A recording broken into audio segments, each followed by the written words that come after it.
Hello friends, आपके अपने channel Jaiswal virtual classes में एक बार फिर आपका बहुत बहुत स्वागत है। फ्रेंड्स, आज मैं राजनीति विज्ञान और राजनीतिक सिद्धांत से एक नए वीडियो के साथ फिर आपके बीच में उपस्थित हुआ हूं। और आज का यह वीडियो फ्रेंड्स संबंधित है दबाव समूह से कि दबाव समूह क्या होते हैं, दबाव समूहों का परिभाषा क्या है, उनकी विशेषताएँ क्या होती हैं, दबाव समूह के साधन क्या हैं, दबाव समूहों से हमें क्या लाभ है, उसकी क्या उपयोगिता होती है, उसकी आलोचना में क्या कहा जाता है और भारत में कितने तरह के दबाव समूह पाए जाते हैं।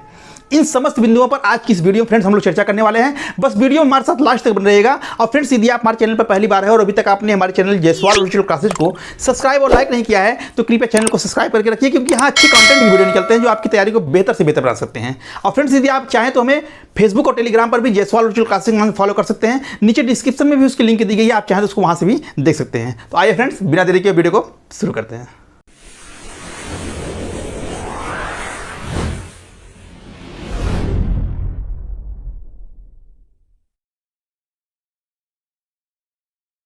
तो फ्रेंड्स, व्यक्ति एक सामाजिक प्राणी है और समाज में रहते हुए वह अपने विभिन्न प्रकार की आवश्यकताओं की, विभिन्न प्रकार के हितों की पूर्ति के लिए वह अनेक प्रकार के समूह या संगठन का निर्माण करता है।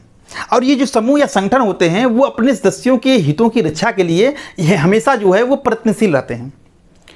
समाज में विभिन्न प्रकार के संगठन होते हैं, जैसे व्यापारियों का संगठन, व्यापारी, शिक्षक, श्रमिक। तो इस प्रकार से फ्रेंड्स समाज में कई तरह के संगठन आपको दिखाई देंगे। व्यापारियों ने मिलकर अपना एक संगठन बनाया है, शिक्षकों ने अपना अलग संगठन बना लिया है, श्रमिकों का आपको अलग संगठन दिखाई देगा, मजदूरों का अलग दिखाई देगा, किसानों का अलग दिखाएगा, छात्रों का अलग दिखाई देगा, जातियों का समूह अलग दिखाई देगा, आपको धर्म का भी समूह संगठन होते हैं। इस तरह से विभिन्न प्रकार के संगठन आप समाज में दिखाई देंगे। और ये संगठन करते क्या हैं? ये संगठन जो है अपने सदस्यों के हितों की पूर्ति के लिए प्रयत्नशील रहते हैं। ये संगठन अपने सदस्यों के हितों में वृद्धि करने का प्रयास करते हैं। तो क्या प्रश्न यहाँ यही उठता है कि क्या जितने संगठन हमको समाज में दिखाई देते हैं, जितने समूह हमको समाज में दिखाई देते हैं, क्या वे सारे के सारे समूह जो है दबाव समूह हैं? क्या हम उनको दबाव समूह कहेंगे? तो फ्रेंड्स, इसका उत्तर जानने के लिए सबसे पहले हमको ये समझना है कि समूह वास्तव में कितने तरह के होते हैं। देखिए, समूह जो है वो दो तरह के होते हैं। एक हम कहते हैं हित समूह और दूसरे को कहते हैं दबाव समूह। हित समूह किसे कहते हैं और दबाव समूह किसे कहते हैं, इस दोनों के बीच में बड़ा मान्यूट अंतर है, बहुत बारीक अंतर है। और उस अंतर को आप समझे रहेंगे तो कोई आपको दिक्कत नहीं होगी। देखिए, जैसे विभिन्न प्रकार के समाज में व्यक्तियों के हित होते हैं। हित का मतलब उद्देश्य, उनके स्वार्थ। जैसे किसान है तो उसका हित क्या होगा? उसका हित ये होगा कि हमको सस्ता बिजली मिले, हमारे कर्ज जो है माफ़ हो जाए।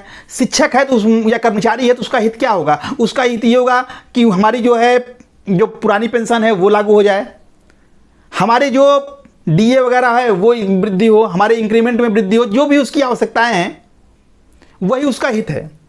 छात्र हैं, उनका हित ये है कि समय से पढ़ाई हो, पुस्तकालय की व्यवस्था हो, फीस कम हो, तो ये उनके स्वार्थ हैं, ये उनके उद्देश्य हैं। श्रमिक है, उसका है कि समय के घंटे जो है काम करने के घंटे निर्धारित हों, किसी का शोषण ना हो, उनके परिश्रम का उचित मूल्य मिले। तो ये सबके अपने अपने स्वार्थ होते हैं, सबके अपने अपने हित होते हैं। और जब एक ही प्रकार के हित रखने वाले लोग जो है संगठित हो जाते हैं तो वो जो है हित समूह का निर्माण करते हैं। जैसे व्यापारी हैं, समाज में बहुत से हैं, किसी जो है शहर में बहुत व्यापारी दुकान कर रहे हैं। अब सारे व्यापारियों का एक ही समस्या है कि उनको सुरक्षा मिले, कोई उनसे जो है गुंडा टैक्स के नाम पे उनको परेशान ना करे, कोई उनका शोषण ना करे। तो जब इन व्यापारियों का हित एक हो गया तो इन व्यापारियों ने अपना एक संगठन बना लिया और उसको कह दिया कि भाई ये व्यापारी संगठन है।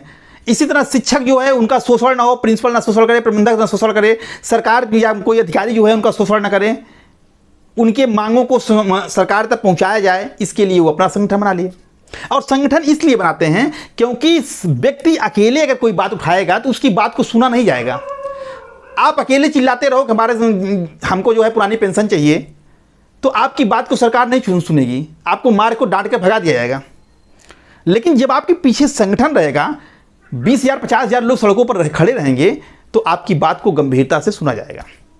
इसीलिए समान हित चाहने वाले लोग जो हैं एक संगठन बनाते हैं ताकि कि उनके पास एकता रहे, संगठन रहे। उसके जो अध्यक्ष होते हैं, कर्मचारी होते हैं, पदाधिकारी होते हैं, वो अपने सदस्यों के हितों के लिए जो है वो हमेशा संघर्ष करते रहते हैं। तो एक प्रकार के हित रखने वाले लोग जब संगठित होते हैं तो उसे हम कहते हैं हित समूह। प्रत्येक हित समूह जो है वो अपने सदस्यों के हितों की रक्षा के लिए प्रयत्नशील रहता है। लेकिन जब यही हित समूह अपने सदस्यों के हितों की रक्षा के लिए शासन पर दबाव डालता है, सरकार पर दबाव डाल करके अपने सदस्यों के अनुरूप कानून का निर्माण करवाने लगता है, तो ये दबाव समूह बन जाता है। यानी हित दबाव समूह क्या होते हैं? वो हित समूह ही होते हैं। सारे हित समूह दबाव समूह नहीं होते हैं, लेकिन जो हित समूह, जो समाज में संगठन ऐसे दिखाई दें जो सरकार पर दबाव डाल करके अपने सदस्यों के हितों की पूर्ति के लिए जो है कानून बनवाने की क्षमता रखते हो, उसे हम कहेंगे दबाव समूह। अब प्रश्न ये उठता है कि ये लोग सरकार पर क्यों दबाव डालते हैं, शासन पर ही क्यों दबाव डालते हैं? इनका नाम क्या है? दबाव समूह, प्रेशर ग्रुप। तो ये दबाव डालेंगे, किस पर डालेंगे? शासन और सरकार पर। क्यों सरकार पर ही डालेंगे? क्योंकि जितनी हमारी समस्याएं हैं हम किससे मांगेंगे? किसान अपनी समस्या किससे कहेगा? व्यक्ति से तो कहेगा कि नहीं हमको जो है सस्ता बीज उपलब्ध कराइए। ये तो जो सरकार शासन में बैठे हुए लोग हैं उनकी जो नीतियां बनाने का कार्य तो वही करते हैं, तो हम सरकार से मांगते हैं। शिक्षक अपनी मांग सरकार से मांगेगा, छात्र जो है अपनी समस्याओं को सरकार के सामने उठाएगा, मजदूर, किसान, श्रमिक जो है वो अपनी मांग को सरकार के सामने उठाएंगे। तो ये प्रेशर किसके ऊपर डालते हैं? सरकार के ऊपर। यानी कि जितने समूह होते हैं वो दबाव समूह इसलिए कहते हैं क्योंकि ये दबाव डालते हैं किसके ऊपर? शासन और सरकार के ऊपर डालते हैं, और अपने पक्ष में अपने सदस्यों के हितों के लिए कानून बनवाने का प्रयास करते हैं। इसीलिए इनको दबाव समूह के नाम से हम जानते हैं। ठीक है, तो फ्रेंड्स, हित समूह जब सरकार के ऊपर दबाव डाल करके उसकी नीतियों को प्रभावित करने लगता है तो वो दबाव समूह में कन्वर्ट हो जाता है। दोनों में अंतर यह है कि प्रत्येक दबाव समूह जो होते हैं वो हित समूह होते हैं, लेकिन प्रत्येक हित समूह जो है वो दबाव समूह नहीं होता है। यानी दबाव समूह जो है वो हित समूह है क्योंकि अपने सदस्यों के हितों की पूर्ति ये भी करते हैं, ये भी करते हैं, लेकिन ये इनसे इसलिए अलग हो जाते हैं क्योंकि ये सरकार के ऊपर दबाव डाल के अपने सदस्यों के हितों की पूर्ति करने का प्रयास करते हैं। तो दोनों में अंतर क्या है कि प्रत्येक दबाव समूह जो है वो हित समूह हो सकता है, लेकिन प्रत्येक हित समूह जो है वो दबाव समूह नहीं होता है। अब देखिए दबाव समूह वास्तव में कहते किसको हैं? देखिए परिभाषा एक यहाँ छोटा सा लिखा गया है, ये किसी की परिभाषा नहीं है, केवल आपको समझाने के लिए लिखा गया है कि दबाव समूह जो है वो व्यक्तियों का एक ऐसा संगठन होता है। दबाव समूह क्या है? पहली बात तो व्यक्तियों का एक संगठन है, यानी व्यक्ति ही इसका मिलकर के निर्माण करते हैं। अब कोई भी संगठन हो व्यक्तियों का ही संगठन होगा, ईंट पत्थर और जानवरों का संगठन तो कोई होता ही नहीं है, तो व्यक्तियों का ही संगठन होगा। तो दबाव समूह क्या है? ये व्यक्तियों का एक ऐसा संगठन है जो अपने संगठन के सदस्यों के हितों की पूर्ति के लिए सरकारी नीतियों को प्रभावित करते हैं और सरकार पर दबाव डाल करके अपने सदस्यों के हितों के लिए कानून का निर्माण करवाते हैं। तो मैंने अभी बताया कि दबाव समूह ऐसे संगठन होते हैं जो अपने सदस्यों के हितों की पूर्ति के लिए सरकारी नीतियों को प्रभावित करते हैं, उनके ऊपर दबाव डालते हैं, प्रेशर डालते हैं और अपने सदस्यों के हितों के लिए कानून बनाने का प्रयत्न करते हैं। दो परिभाषाएं यहाँ लिखी गई हैं दबाव समूह की, एक हरमन जीगलर की लिखी गई है, एक ओडेगार्ड की लिखी गई है। और भी विद्वानों ने परिभाषाएं दी हैं, तो यहाँ दो ही लिखा गया है, आप और अगर मिले तो उसको आप देख लीजिएगा। ठीक है, तो हरमन जीगलर ने क्या कहा कि दबाव समूह ऐसा संगठित समूह है जो अपने सदस्यों को सरकारी पदों पर बिठाए बिना सरकारी निर्णयों को प्रभावित करने की इच्छा रखते हैं। ये जो दबाव समूह होते हैं ये सरकारी पदों पर अपने सदस्यों को नहीं बैठाते हैं, ये मंत्री विधायक अपने सदस्यों को नहीं बनाने का प्रयास करते हैं, ये उनको चुनाव नहीं लड़वाते हैं, ये राजनीति में भाग नहीं लेते हैं प्रत्यक्ष रूप से कि चुनाव लड़ें। अगर ये चुनाव लड़ने लगेंगे तो ये दबाव समूह नहीं रह जाएंगे, फिर ये राजनीतिक दल में कन्वर्ट हो जाएंगे। जैसे हित समूह जब दबाव डालने लगे तो दबाव समूह में कन्वर्ट हो गए। अब दबाव समूह चुनाव नहीं लड़ता है, ये अपने सदस्यों को मंत्री विधायक नहीं बनवाता है, लेकिन जब अगर ऐसा करने लगे कोई दबाव समूह तो समझ लीजिए कि आप वो दबाव समूह नहीं रह गया, अब वो क्या हो गया है? वो राजनीतिक दल बन गया है। ठीक है, तो दबाव समूह क्या है? जो अपने सदस्यों को सरकारी पदों पर बिठाए बिना सरकारी निर्णयों को प्रभावित करने की इच्छा रखते हैं। ओडेगार्ड का स्टेटमेंट है कि दबाव समूह ऐसे लोगों का औपचारिक संगठन है जिनके एक या अधिक सामान्य उद्देश्य या स्वार्थ होते हैं और जो घटनाओं के क्रम को विशेष रूप से सार्वजनिक नीति के निर्माण और प्रशासनिक कार्यों को इसलिए प्रभावित करते हैं का प्रयत्न करते हैं कि वे अपने हितों की रक्षा में वृद्धि कर सकें। यानी दबाव समूह की क्या कह रहे हैं कि दबाव समूह जो है वो व्यक्तियों का एक औपचारिक संगठन होता है। संगठन दो तरह के होते हैं, एक औपचारिक, एक अनौपचारिक। औपचारिक संगठन फ्रेंड्स वे होते हैं जिनका निर्माण निश्चित विधि विधान नियम के तहत होता है और नियमों के तहत जो है उनकी कार्यवाहियाँ होती हैं। उसको जानबूझ के बनाया जाता है, उसके अपने नियम उद्देश्य होते हैं कि अध्यक्ष कैसे बनेगा, क्या कार्यकाल होगा, कैसे काम करेगा, क्या उसकी पद्धति होगी, सब कुछ वो लिखा होता है। तो ये औपचारिक संगठन होते हैं। अनौपचारिक संगठन वे होते हैं जो साथ साथ रहते रहते अपने आप ही जो है विकसित हो जाते हैं। जैसे आप कोई विद्यालय में मान लीजिए काम कर रहे हैं, तो 5 लोग जो है आपकी विचारधारा से सहमत हैं, आप उनके विचारों से सहमत हैं, तो आप लोग का एक ग्रुप बन जाता है। ये कहीं लिखा होता नहीं होता है कि आपका ग्रुप है, लेकिन आप किसी समस्या पर एक साथ रहते हैं। तो ये अनौपचारिक संगठन होता है। औपचारिक संगठन जानबूझ के बनाए जाते हैं, अनौपचारिक संगठन स्वेच्छा से बन जाते हैं, ये साथ साथ रहते हुए बन जाते हैं। औपचारिक संगठन में निश्चित नियम कानून होते हैं, उनका संगठन जो है मजबूत होता है, उनका सांगठनिक जो ढांचा होता है वो मजबूत होता है। जबकि अनौपचारिक संगठन में नियम की कोई पाबंदी नहीं होती है और ये संगठन जो है संगठन की दृष्टि से देखोगे तो बहुत ढीला ढाला होता है। ठीक है, तो ये ओडेगार्ड कह रहे हैं कि दबाव समूह जो है ऐसे लोगों का औपचारिक संगठन है जिसके एक या अधिक सामान्य उद्देश्य हो सकते हैं। यानी दबाव समूह के कई उद्देश्य भी हो सकते हैं। जैसे शिक्षकों का संगठन है तो उसकी एक मांग हो सकती है या कई मांगें हो सकती हैं, उनके कई उद्देश्य हो सकते हैं। ठीक है, और जो घटनाओं के क्रम को विशेष रूप से सार्वजनिक नीतियों के निर्माण और प्रशासनिक कार्यों को इसलिए प्रभावित करते हैं, वो प्रशासन को इसलिए प्रभावित करते हैं, उनकी नीतियों को, उनके निर्णयों को इसलिए प्रभावित करते हैं ताकि उनके सदस्यों के हितों की रक्षा हो। प्रशासन कोई ऐसा निर्णय ले रहा है जो किसानों के खिलाफ है तो किसान जो सब खड़े हो जाएंगे। व्यापारियों के खिलाफ है, व्यापारियों का संगठन खड़ा हो जाएगा और उस नीति को प्रभावित करने का प्रयास करेगा। तो वही बात यहाँ लिखा गया है ओडेगार्ड ने। ठीक है, तो इस प्रकार से फ्रेंड हम कह सकते हैं कि दबाव समूह जो है व्यक्तियों का ऐसा संगठन होते हैं जो राजनीतिक प्रक्रिया से भाग नहीं लेते। ये चुनाव नहीं लड़ते हैं, ये अपने सदस्यों को मंत्री नहीं बनवाते हैं, ये अपने सदस्यों को विधायक नहीं बनवाते हैं, बल्कि राजनीतिक प्रक्रिया से दूर रह करके इनडायरेक्ट रूप से शासन के ऊपर दबाव डालते हैं और दबाव डाल करके अपने सदस्यों के हितों के लिए जो है वो कानून बनवाते हैं या कानून को प्रभावित करने का प्रयास करते हैं। फ्रेंड्स, दबाव समूहों की जो उत्पत्ति है वो संयुक्त राज्य अमेरिका से हुई है। ये संयुक्त राज्य अमेरिका की राजनीति की देन है, वहाँ की राजनीतिक व्यवस्था की देन है ये दबाव समूह।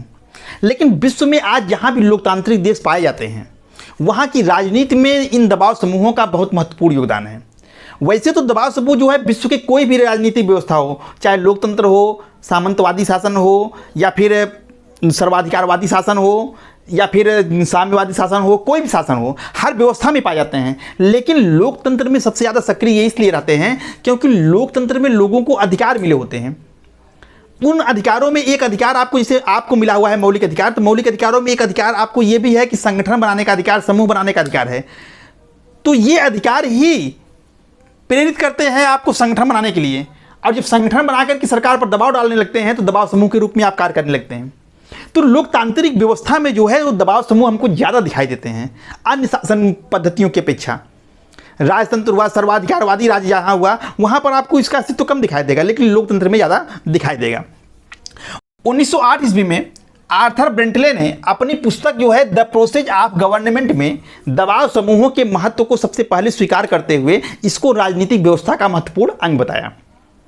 इसीलिए जो समूह व्यवस्था है, समूह व्यवस्था का जनक जो है हम वो आर्थर ब्रेंटले को मानते हैं, और हम आर्थर ब्रेंटले को दबाव समूहों का प्रथम जो है व्यवस्थित अध्ययन करने वाला विचारक भी मानते हैं।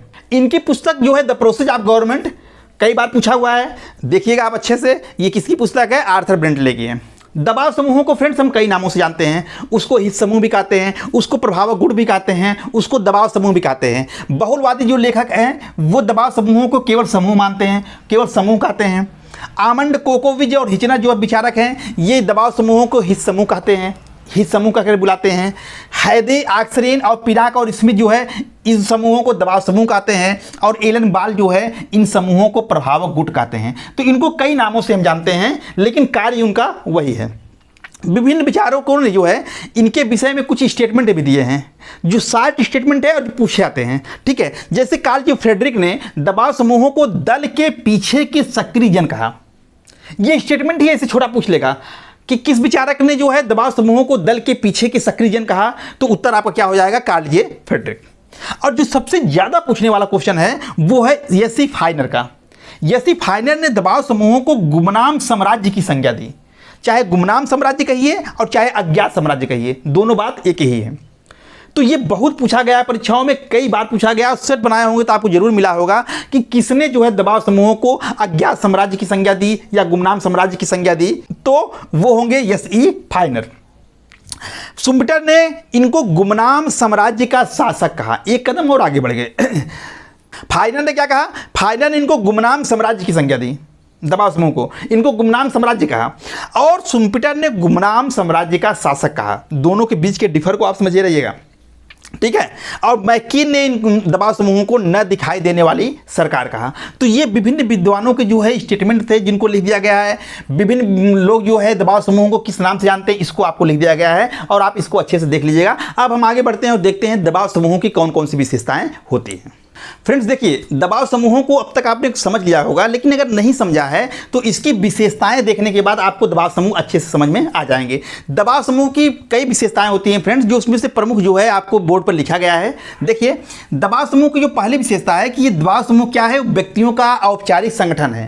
परिभाषा में भी आपने देखा कि दबाव समूह क्या है? व्यक्तियों का संगठन है। कैसा संगठन है? औपचारिक संगठन है, ठीक है। तो दबाव समूह क्या होता है? व्यक्तियों का एक संगठन होता है, ठीक। कोई भी विशेषता जो है उसकी जो विद्वान की परिभाषा आप पढ़ेंगे तो उस परिभाषाओं में से ही विशेषताएं निकलती हैं। विशेषताओं के आधार पर या कहीं परिभाषाएं गढ़ी जाती हैं। तो दोनों बात एक ही है। तो दबाव समूह जो है व्यक्तियों का एक औपचारिक संगठन है, यानी व्यक्ति मिलकर ही समूह का निर्माण करते हैं, ठीक है। दूसरा है कि दबाव समूह जो है उद्देश्य या हित निश्चित होता है। दबाव समूह किसके लिए बना है? अगर व्यापारियों का दबाव समूह है तो वो व्यापारी के हित के लिए कार्य करेगा। वो किसानों की समस्याओं को नहीं उठाएगा, वो छात्रों की समस्याओं को नहीं उठाएगा सरकार के सामने।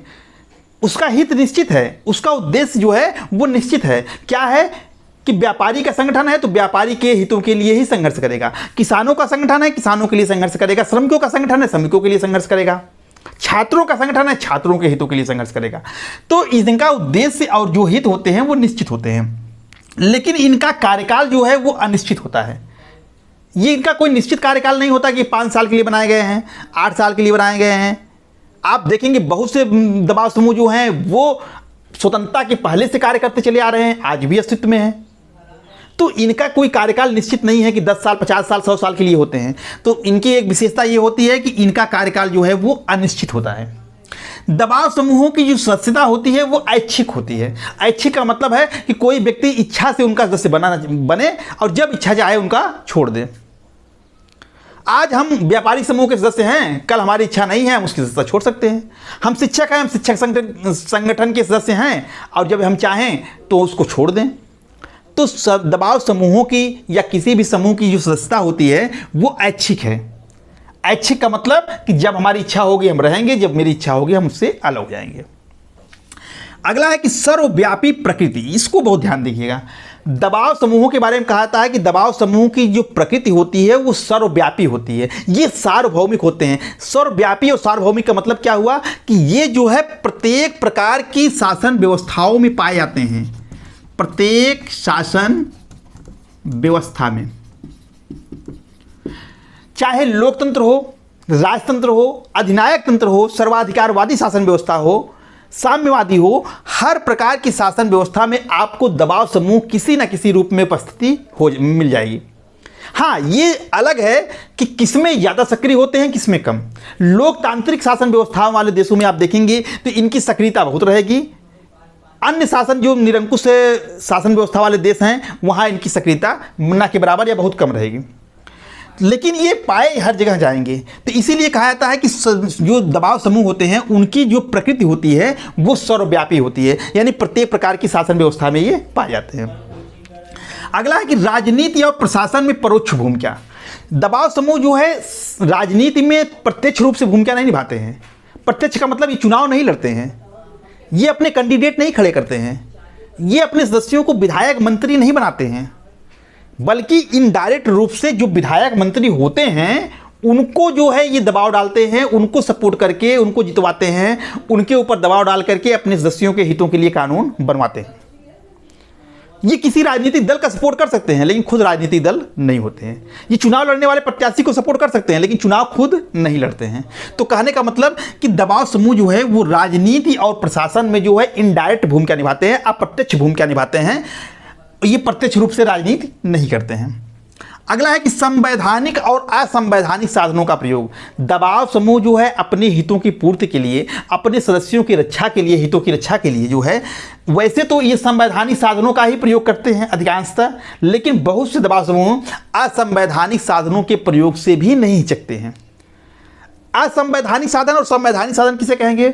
संविधान में विरोध करने का जो अधिकार आपको दिया गया है, आपको अपनी मांगों को मांगने का जो अधिकार दिया गया है कि आप हड़ताल कर सकते हैं, धरना दे सकते हैं, प्रदर्शन कर सकते हैं, जुलूस निकाल सकते हैं, सरकार के खिलाफ नारेबाजी कर सकते हैं, ये आपका जो है संवैधानिक अधिकार है। तो इस तरीके से अगर आप अपनी मांग को मांग रहे हैं तो ये संवैधानिक साधन का प्रयोग आप कर रहे हैं। लेकिन असंवैधानिक साधन में जैसे आपको हिंसा आ जाए, शस्त्र लेकर विद्रोह कर दें, दंगा करवा दें, ये असंवैधानिक साधन है। तो दबाव समूह जो है अधिकांशतः जो संवैधानिक साधनों का ही प्रयोग करते हैं, लेकिन कभी कभी ये असंवैधानिक साधन के प्रयोग से भी नहीं हिचकते हैं। तो इसीलिए कहा जाता है कि दबाव समूह की ये विशेषता है कि संवैधानिक और असंवैधानिक दोनों साधनों का प्रयोग करते हैं। अब हम देखते हैं फ्रेंड्स कि भारत में जो है वो कितने प्रकार के समूह जो है या दबाव समूह जो है पाए जाते हैं।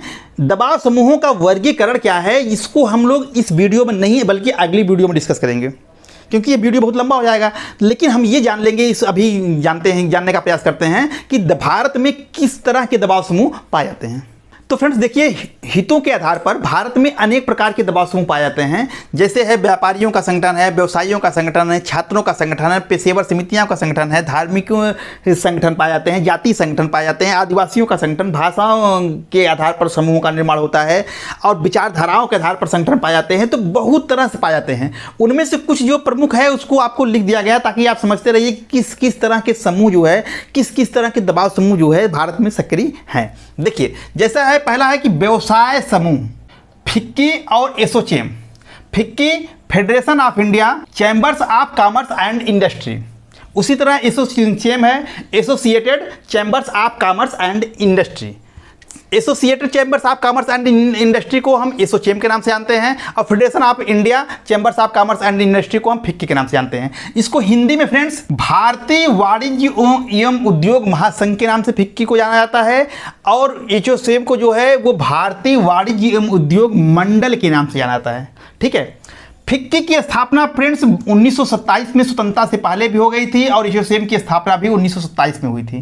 ठीक है। दोनों संगठन जो है वो पहले से ही हैं, माने स्वतंत्रता के पहले से ही कार्यरत है। और ये जो है फिक्की और जो है एसोचैम जो है ये विभिन्न प्रकार जो बड़े बड़े उद्योग हैं उनके हितों के लिए ये संघर्ष कराते हैं, उनके हितों के लिए ये दबाव डालते हैं। फिक्की की स्थापना जो है समझिए आपकी महात्मा गांधी के सुझाव पर जो है घनश्याम दास बिरला और पुरुषोत्तम ठक्कर के द्वारा की गई थी। तो ये 1927 में थे और आज़ादी के पहले के हैं। ठीक है। तो ये व्यवसाय के आधार पर संगठित समूह हैं जो व्यवसायियों के बड़े बड़े जो उद्योगपति हैं उनके हितों की रक्षा के लिए ये प्रयत्नशील रहते हैं। व्यापारियों के जो छोटे छोटे व्यापारी हैं उनका संगठन जो देखिए एटक मतलब all India trade union Congress. यहाँ मीनिंग देखिए लिखा गया है all India trade union Congress, जिसको कि हम शार्ट में एटक के नाम से जानते हैं। और ये व्यापार संघ का सबसे पुराना व्यापार संघ है भारत में फ्रेंड्स। और इसकी स्थापना जो है 1920 में हुई थी और इसके प्रथम अध्यक्ष जो है लाला लाजपत राय थे। और इसका झुकाव जो है वो मार्क्सवादी विचारधारा के साथ है। तो एटक जो है ये भारत का सबसे पुराना जो है व्यापार संघ है, all India trade union Congress. INTUC जो है Indian national trade union Congress, इसको हम शार्ट में इंटक के नाम से जानते हैं, जिसकी स्थापना जो है 1947 में हुई थी। ये 1920 में हुआ था। ठीक है फ्रेंड्स। इसके बाद छात्रों का संगठन है भारत में ABVP अखिल भारतीय विद्यार्थी परिषद, जिसकी स्थापना 1949 ईस्वी में हुई थी। और ये जो है राष्ट्रीय स्वयंसेवक संघ से संबंधित जो है वो छात्रों का एक संगठन है। NSUI national student union of India, इसकी स्थापना फ्रेंड्स 1971 ईस्वी में इंदिरा गांधी ने किया था। और ये जो है संगठन जो है वो कांग्रेस से संबंधित है, कांग्रेस से संबंध है। आपको इसमें आश्चर्य नहीं होना चाहिए, बहुत से जो राजनीतिक दल हैं उन्होंने अपने किसानों के संगठन, छात्रों के संगठन बना के रखे हैं। हर लगभग सभी राजनीतिक पार्टियां कोई ना कोई संगठन होता है जो बड़ी पार्टियां हैं। ठीक है। तो ये जो है कांग्रेस से संबंध जो है संगठन है। AISA all India student association, इसकी स्थापना 1990 में हुई थी और ये वामपंथी विचारधारा से संबंध है। ठीक है फ्रेंड्स, इसके अलावा बहुत सी पेशेवर समितियों का संगठन है, जैसे Indian medical association. Indian medical association जो मेडिकल क्षेत्र से जुड़े हुए लोग हैं, ऐसे लोगों का संगठन है जो इनकी रक्षा के लिए प्रयासरत रहता है। बार काउंसिल ऑफ इंडिया, ये वकीलों का संगठन होता है। वकीलों के ऊपर कोई अगर उनके शोषण होता है या उनकी कोई समस्याएं होती हैं तो उसके हितों की रक्षा जो है बार काउंसिल ऑफ इंडिया करता है। ठीक है, धार्मिक संगठन बहुत से कार्य कर रहे हैं भारत में, जैसे आरएसएस है, राष्ट्रीय स्वयंसेवक संघ है, विश्व हिंदू परिषद है, जमाते इस्लामी हैं। तो ये संगठन जो है वो किस तरह के संगठन है, किस तरह के दबाव समूह हैं, तो ये धार्मिक संगठन है या धार्मिक दबाव समूह है। हरिजन सेवक संघ, ब्राह्मण संघ, ये जो जातियों के आधार पर समूहों का निर्माण होता है, इसको हम जातीय समूह संगठन कहते हैं या जातीय दबाव समूह के नाम से हम इनको जानते हैं। तो जैसे भारत में हरिजन सेवक संघ, ब्राह्मण सभा। भाषा के आधार पर भी समूहों का निर्माण होता है। भारत में बहुत से राज्यों का निर्माण जो है वो भाषागत आधार पर हुआ है और इसके पीछे जो है भाषाई आधार पर गठित जो दबाव समूह थे उनके भूमिका थी, उनका हाथ था, उनके दबाव में हुआ था। जैसे आंध्र प्रदेश भाषा के आधार पर बनने वाला पहला राज्य था। ठीक है, तो भाषा के समूह भी बहुत से कार्य करते हैं, जैसे तमिल संघ, नागरी प्रचारणी सभा, हिंदी साहित्य सम्मेलन संघ।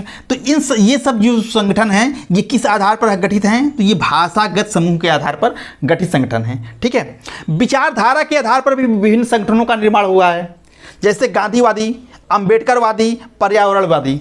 तो जो गांधीवादी विचारधाराओं से प्रभावित हैं, इस विचारधारा के प्रचार प्रसार के लिए जो सरकार पर दबाव डालना चाहते हैं, तो ऐसे लोगों का संगठन जो है वो एक हो जाता है, इन्हें गांधीवादी संगठन के नाम से जानते हैं। जो अंबेडकर की विचारधाराओं से संगठित होते हैं, जो पर्यावरण की रक्षा के लिए संगठित होते हैं, तो जो इस विचारधारा से एक ही समान विचारधारा से प्रेरित होकर के यदि संगठन का निर्माण करते हैं तो उनका संगठन जो होता है वो विचारधारा के आधार पर गठित संगठन कहलाता है। ठीक है फ्रेंड्स, इसके अलावा भारत में कृषकों का भी संगठन है, कृषक संगठन, भारतीय किसान यूनियन, भारतीय किसान यूनियन और ऑल इंडिया किसान सभा। देखिए फ्रेंड्स, कृषकों का संगठन भारतीय किसान यूनियन, इसकी स्थापना जो है चौधरी चरण सिंह, जिनके कि भारतीय राजनीति में खासकर पश्चिमी उत्तर प्रदेश में जिनका बहुत प्रभाव है, तो चौधरी चरण सिंह ने जो है भारतीय, और ये महेंद्र टिकैत का नाम आपने सुना होगा, इन लोगों ने मिलकर के भारतीय किसान यूनियन की स्थापना जो है 1987 ईस्वी में की थी। और ऑल इंडिया किसान सभा की स्थापना जो है 1936 ईस्वी में स्वामी सहजानंद सरस्वती ने की थी। तो ये जो है वो भारत में जो है विभिन्न हितों के आधार पर जो है सक्रिय जो है दबाव समूह हैं, जिनको कि मैंने बोर्ड पे लिख दिया है ताकि आप इसको देख लीजिए, समझ लीजिए और आगे जो क्वेश्चंस आएंगे उससे आपको दिक्कत ना हो। अब फ्रेंड्स हम आगे बढ़ते हैं और देखते हैं कि दबाव समूह के साधन कौन कौन से होते हैं। तो देखिए फ्रेंड्स, दबाव समूह जो है वो अपने सदस्यों के हितों की पूर्ति के लिए कौन कौन से साधन अपनाते हैं, किस किस तरह से सरकार के ऊपर दबाव डालने का प्रयास करते हैं। तो पहला लिखा गया है फ्रेंड्स लॉबिंग। लॉबिंग जो है ये अमेरिका में सबसे प्रचलित जो है प्रणाली है। अमेरिका के जो दबाव समूह हैं वो जो है अपने सदस्यों के हितों की पूर्ति के लिए लॉबिंग करते हैं। लॉबिंग क्या होता है? लॉबिंग का मतलब होता है कि जो वहाँ पर विधायक होते हैं, जो व्यवस्थापिका के सदस्य होते हैं, ऐसे विधायकों से ये लोग सीधा संबंध स्थापित करते हैं। जो वहाँ के, जिसे आप समझिए सांसद विधायक होते हैं, ऐसे सांसद विधायकों से ये सीधा संबंध स्थापित करते हैं और उनको अपने पक्ष में सदन में बोलने के लिए मोटिवेट करते हैं कि हमारी बातों को साफ सदन में रखिए। तो इस तरह से विधायकों को कन्विंस करके अपनी बात को सदन में रख करके दबाव सरकार के ऊपर बनाने का प्रयास करते हैं और अपने सदस्यों के हितों के लिए जो है कार्य करवाते हैं। तो ये लॉबिंग प्रणाली जो है सबसे ज़्यादा कहाँ प्रचलित है? अमेरिका में है। वहाँ के जो दबाव समूह इसका बहुत प्रयोग करते हैं, वहाँ लॉबिंग बहुत होता है। लॉबिंग का मतलब होता है कि लामबंद करना, एक तरह से लामबंद करना। किसको? विधायकों को अपने पक्ष में करिए। अब मान लीजिए कि कोई कानून बनना है, अब विधायक जब आपके ही पक्ष में है तो वही तो मतदान करेंगे। तो अगर आपके पक्ष में मतदान हो गया तो आपके हित में कानून बन गया। तो ये लॉबिंग करते हैं। ठीक है, तो ये प्रणाली जो है सबसे ज़्यादा जो है अमेरिका में यूज होती है। हड़ताल एवं धरना प्रदर्शन, आप जानते ही हैं कि कोई दबाव समूह है वो अपनी मांगों के लिए हड़ताल करता है, धरना देता है, प्रदर्शन देता है। इस तरह से दबाव जो है सरकार के ऊपर डालता है अपनी संख्या बल के आधार पर। जैसा अभी आपने किसानों के आंदोलन को देखा, किसान डटे रहे और अपनी संख्या बल के आधार पर, अपनी एकता के आधार पर सरकार को झुकाया उन्होंने। तो हड़ताल एवं धरना प्रदर्शन ये इनका आम तरीका है। न्यायालय की मदद। कभी कभी दबाव समूह जो है अपने सदस्यों के हितों की पूर्ति के लिए सरकार पर दबाव डालने के लिए न्यायालय में भी याचिका दाखिल कर देते हैं कि देखिए जो है इससे जो है किसानों की व्यापक हानि हो रही है, सरकार इस तरह कानून ला रही है। तो न्यायालय के आदेश निकलवा करके वो सरकार के ऊपर दबाव डाल करके अपने सदस्यों के हितों की पूर्ति करने का प्रयास करते हैं। सामूहिक प्रचार प्रसार करके भी वो दबाव समूह जो है अपने हितों की पूर्ति करते हैं, क्योंकि ये प्रचार प्रसार अपने, जिसे मान लीजिए सरकार कोई कानून ला रही है अब वो व्यापारियों के खिलाफ है या छात्रों के खिलाफ है, तो ये संगठन जो है इसको टीवी के माध्यम से, मीडिया के माध्यम से, पत्र पत्रिकाओं के माध्यम से इसका खूब प्रचार प्रसार करते हैं। उनकी जो इस कानून की खामियां हैं उसको लोगों के सामने बताते हैं, जिससे कि एक व्यापक जनमत तैयार होता है, सरकार के खिलाफ एक जनमत तैयार होता है उसके विरोध में, और सरकार के ऊपर प्रेशर बनता है और उस कानून को हटाने का। तो ये प्रचार प्रसार का भी माध्यम अपनाते हैं, पत्र पत्रिकाओं के प्रकाशन करके उसमें भी अपनी विचारधारा का प्रचार प्रसार करके, किसी कानून की खामियों को बता करके जनमत तैयार करते हैं और सरकार के ऊपर दबाव डालने का प्रयास करते हैं। सीधी कार्रवाई, कभी कभी दबाव समूह जो है सीधे सरकार से भिड़ने का काम कर सकते हैं, ये लड़ने मारने पर भी उतार हो जाते हैं। तो इस तरह से भी ये असंवैधानिक साधनों का भी प्रयोग करने से नहीं घबराते कभी कभी। तो सीधी कार्यवाही के द्वारा भी दबाव समूह जो है सरकार के ऊपर दबाव डालने का कार्य करते हैं। अनुनय विनय, सरकार के से रिक्वेस्ट भी करते हैं। व्यापारियों का संगठन है, पहुंच गया सरकार के पास कि सरकार सर हमारी ये समस्याएं हैं, आप प्लीज़ जो है देखिएगा और व्यापारियों के हितों में इस तरह के कानून बनाइएगा ताकि हमको सुरक्षा मिल सके। तो सरकार कभी कभी उनके रिक्वेस्ट को मान लेती है। तो इस तरह से वो अनुनय विनय के द्वारा भी सरकार के ऊपर दबाव डालने का प्रयास करते हैं। सौदेबाजी, ये सरकार से सौदेबाजी भी करते हैं कि आप चुनाव जीत जाएंगे तो हम आपकी सहायता कर रहे हैं, लेकिन चुनाव जीतने के बाद आपको ये हमारे पक्ष में कानून बनाना पड़ेगा, और अगर आप वो बनाने के लिए तैयार हैं कि भाई ठीक है हम आपकी मांगों को मान रहे हैं, सरकार हमारी बनेगी तो हम आपकी जो जैसी ये आपकी मांग है उसके अनुरूप हम कानून बनाएंगे। तो ये उनको जो है सपोर्ट करते हैं, फाइनेंशियल सपोर्ट करते हैं, अपने सदस्यों के द्वारा उनको वोट डलवाते हैं। तो इस तरह से एक सौदेबाजी भी करते हैं कि अगर आप नहीं करेंगे तो हम आपको देख लेंगे, चुनाव में देख लेंगे। इस तरह से धमकी दे करके सौदेबाजी के द्वारा जो है ये अपने हितों की पूर्ति करने का प्रयास करते हैं। रिश्वत, बेईमानी, अन्य साधनों का भी प्रयोग करने से ये नहीं हिचकिचाते। जहां लॉबिंग होती है, जैसे अमेरिका में लॉबिंग हो रही है विशेष रूप से, तो वहां विधायकों को रिश्वत दिया जाता है अपने पक्ष में, उनको पैसा दिया जाता है, मोटा पैसा दे दिया कि ठीक है बड़े बड़े व्यापारी हैं, उनको किसी कानून से बहुत फायदा हो रहा है, तो पैसे की कमी उनके पास है नहीं, तो पैसे दे करके उनको अपने पक्ष में मोटिवेट करते हैं। तो इस तरह से रिश्वत दे करके, यानी उनको बेईमानी सिखा करके और अन्य साधनों का प्रयोग करके, अन्य साधनों का प्रयोग मतलब उनको धमकी दे करके या किसी भी तरीके से वो अपने कार्यों को जो है करवाते हैं, अपने सदस्यों के हितों की रक्षा के लिए प्रयत्न करते हैं। तो फ्रेंड्स, इस तरह से विभिन्न समय पर, विभिन्न अवसरों पर, विभिन्न प्रकार की परिस्थितियों को देखते हुए विभिन्न प्रकार के दबाव समूह विभिन्न प्रकार के साधनों का प्रयोग करते हैं। तो कोई एक निश्चित साधन नहीं है कि वही सब दबाव समूह अपनाते हैं। तो इतने प्रकार से वो अपना कार्य करते हैं, इतने प्रकार के साधनों का प्रयोग करते हैं। ये आपको लिख दिया गया है, आप इसको देख लीजिएगा। अब हम आगे बढ़ते हैं फ्रेंड्स और देखते हैं कि दबाव समूहों से हमें क्या लाभ हैं या इनकी क्या उपयोगिता है या इनका क्या कार्य है। तो फ्रेंड्स देखिए, दबाव समूह की क्या उपयोगिता है, या कह सकते हैं दबाव समूह से हमें क्या लाभ होते हैं, या दबाव समूह क्या कार्य करते हैं। ठीक है, तीनों बात एक ही है। ठीक, देखिए, दबाव समूह का पहला कार्य है कि लोकतांत्रिक प्रक्रिया को अभिव्यक्ति प्रदान करते हैं। दबाव समूह जो है वो लोकतांत्रिक प्रक्रिया को क्या करते हैं, अभिव्यक्ति प्रदान करते हैं। लोकतंत्र क्या है, वो जनता का शासन होता है, और लोकतंत्र में हर व्यक्ति को अपने विचार को रखने का अधिकार है, और व्यक्ति जो है अपने विचारों को जो है वो समूहों के माध्यम से रखता है। व्यापारी अपने विचारों को जो व्यापारी संगठनों के माध्यम से, किसान जो है किसानों संगठनों के माध्यम से रखते हैं, छात्र जो है छात्र संगठनों के माध्यम से रखते हैं। तो विभिन्न प्रकार के जो संगठन हैं ये जो है वास्तव में व्यक्तियों की अभिव्यक्ति करते हैं, उनकी विचारों धाराओं को ही, उनके मांगों को ही सरकार के सामने रखने का प्रयास करते हैं। तो इस तरह से वास्तव में जो ये दबाव समूह हैं ये लोकतंत्र के सच्चे अर्थों को परिभाषित करते हैं और लोकतांत्रिक प्रक्रिया को अभिव्यक्ति प्रदान करते हैं। ठीक है फ्रेंड्स, दूसरा है सरकार की निरंकुशता पर रोक। जब भी सरकार बहुमत के अहंकार में आ जाए, या उसको ये लगे कि हम मनमाना कोई भी कानून बना सकते हैं, तो अगर ऐसा कोई कानून लाने का सरकार प्रयास करती है और उनको लगता है कि जिस वर्ग के लिए ला रही है उस वर्ग को लगता है कि हमारे खिलाफ है, जैसे किसानों का कानून है उसको लग रहा है किसानों के खिलाफ है, तो वो जो है इसके खिलाफ आंदोलन करता है, धरना देता है, प्रदर्शन करता है, हड़ताल करता है और सरकार को बैकफुट पे ला करके नीतियों को बदलवाने का प्रयास करता है। तो इस तरह से ये सरकार की निरंकुशता पर रोक लगाने का प्रयास करते हैं। आपने किसानों का धरना देखा, हालांकि सरकार कह रही थी कि कृषि कानून जो हैं वो किसानों के पक्ष में है, लेकिन किसान जो है इस बात को मानने के लिए तैयार नहीं है। वो कहते हैं कि ये हमारे विरोध में है और इस बात को लेकर के वो देखो धरना, प्रदर्शन, हड़ताल करते रहे और लास्ट में अंततः जो है जनमत के आगे सरकार को झुकना पड़ा और सरकार को उस कृषि कानून को वापस लेना पड़ा। तो आप ये तो एक छोटा सा एग्जाम्पल था। आप ये समझ लीजिए, जब भी सरकार इस तरह के कोई कानून लाती है जो जनमत के खिलाफ रहेगी, तो उसको जो है विभिन्न प्रकार के जो संगठन हैं, दबाव समूह जो हैं, वो आंदोलनों के माध्यम से बदलवाने का प्रयास करते हैं। इस तरह से वो सरकार की निरंकुशता पर रोक लगाते हैं। सरकार और समाज में संतुलन बनाए रखना, ये दबाव समूहों के बहुत बड़ा कार्य है।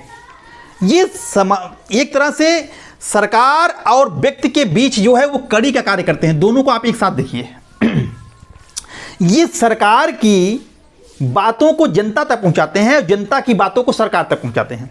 दोनों के बीच को जोड़ने वाले कड़ी हैं ये।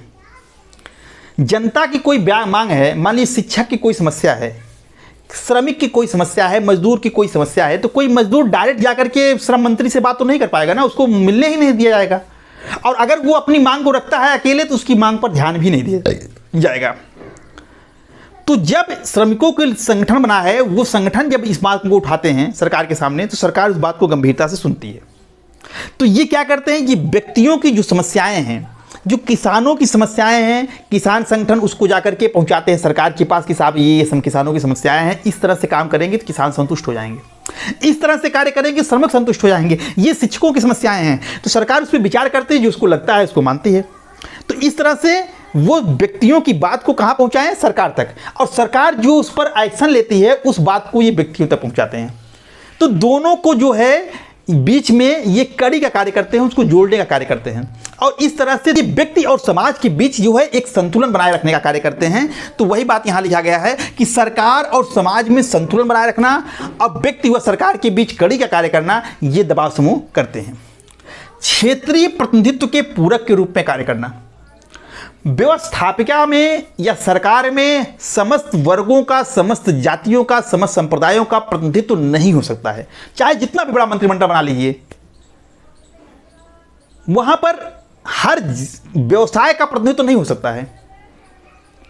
ये प्रतिनिधित्व जो है ये दबाव समूह प्रदान करते हैं।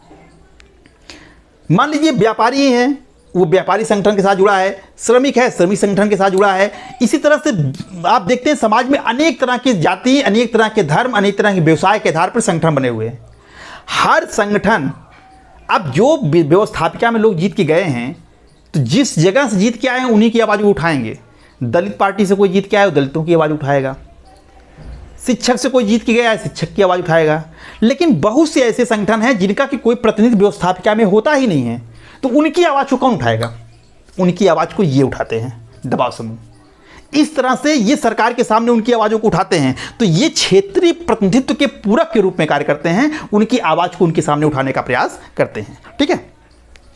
कानून निर्माण में सरकार की सहायता करना, समाज में किस तरह से लोग मांग कर रहे हैं, क्या उनकी आवश्यकताएं हैं, किसानों की क्या समस्याएं हैं, श्रमिकों की क्या समस्याएं हैं, छात्रों की क्या समस्याएं हैं, मजदूरों की क्या समस्याएं हैं, इसको ये संगठन सरकार के सामने रखते हैं। और जब सरकार के सामने रखते हैं तो सरकार को ये मालूम होता है कि हाँ समाज में इस तरह की संगठन समस्याएं हैं, तो उस दिशा में वो कार्य करने के लिए प्रयास करती है, उस दिशा में वो कानून निर्माण करती है।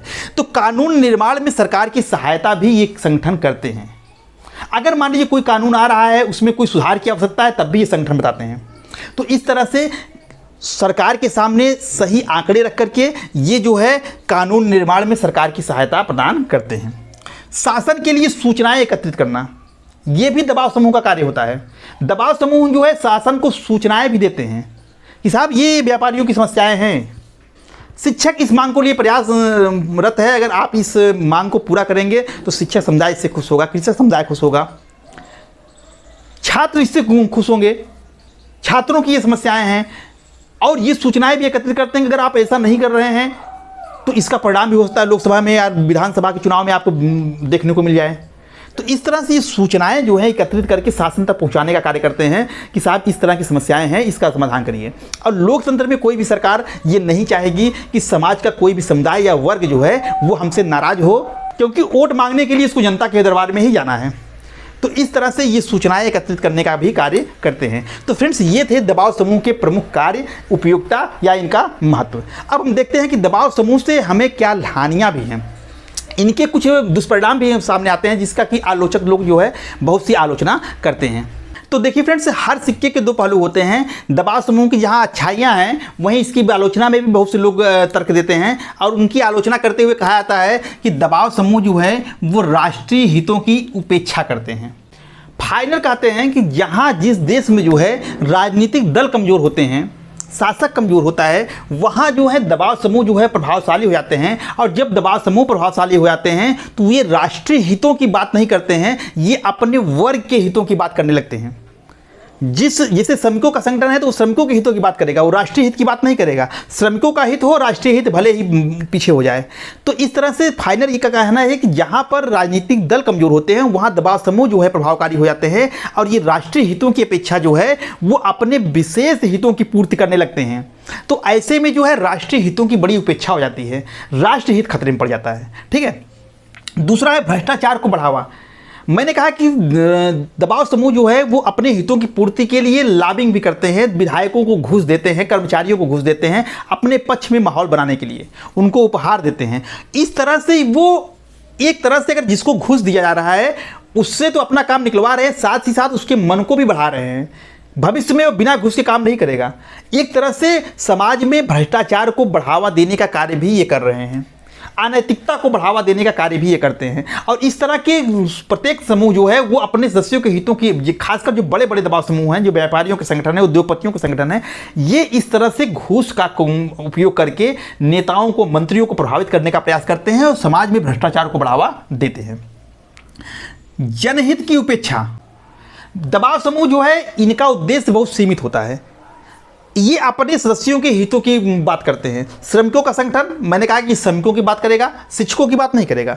ये जो है छात्रों की बात नहीं करेगा, और शिक्षकों का संगठन है वो श्रमिकों की बात नहीं करेगा, वो मजदूरों की बात नहीं करेगा।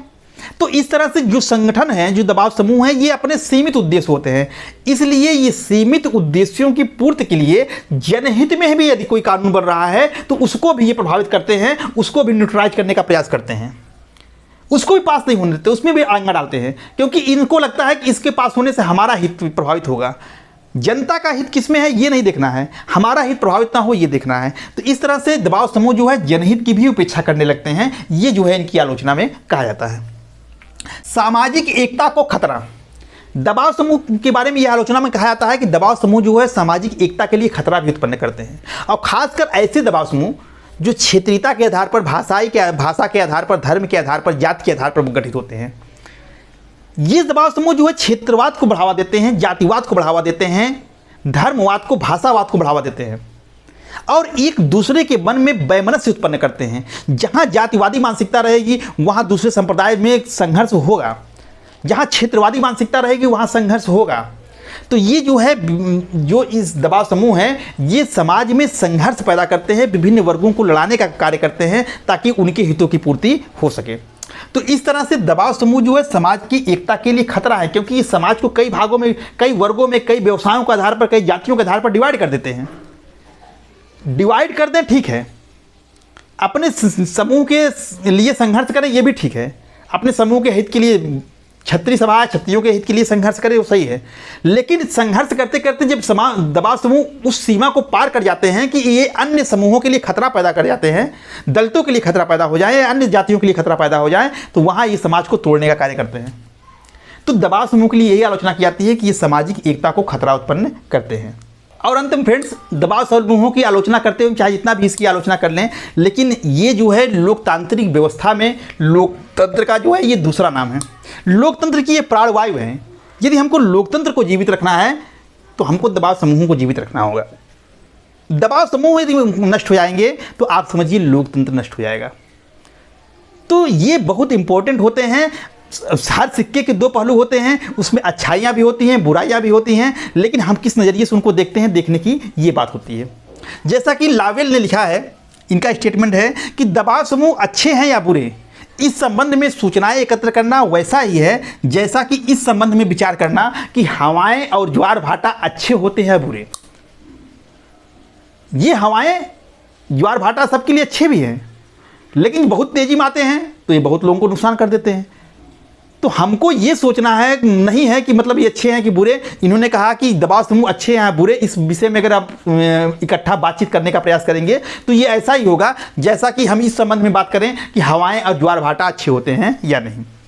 और अंत में टाई ड्राइवर का जो है ये स्टेटमेंट लिखा गया है कि दबावकारी समूह के बारे में दो बातें कही जा सकती हैं।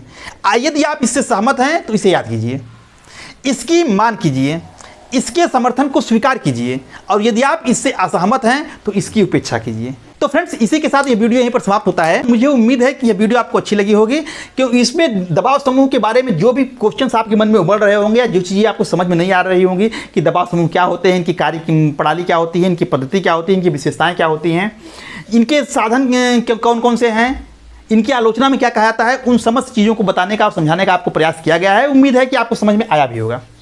इससे एक टॉपिक अभी रह जाता है कि दबाव समूहों का वर्गीकरण। दबाव समूहों का वर्गीकरण को हम लोग नेक्स्ट वीडियो में डिस्कस करेंगे। तो फ्रेंड्स, मिलते हैं आपसे एक नए वीडियो में, तब तक के लिए आपका दिन शुभ हो। धन्यवाद।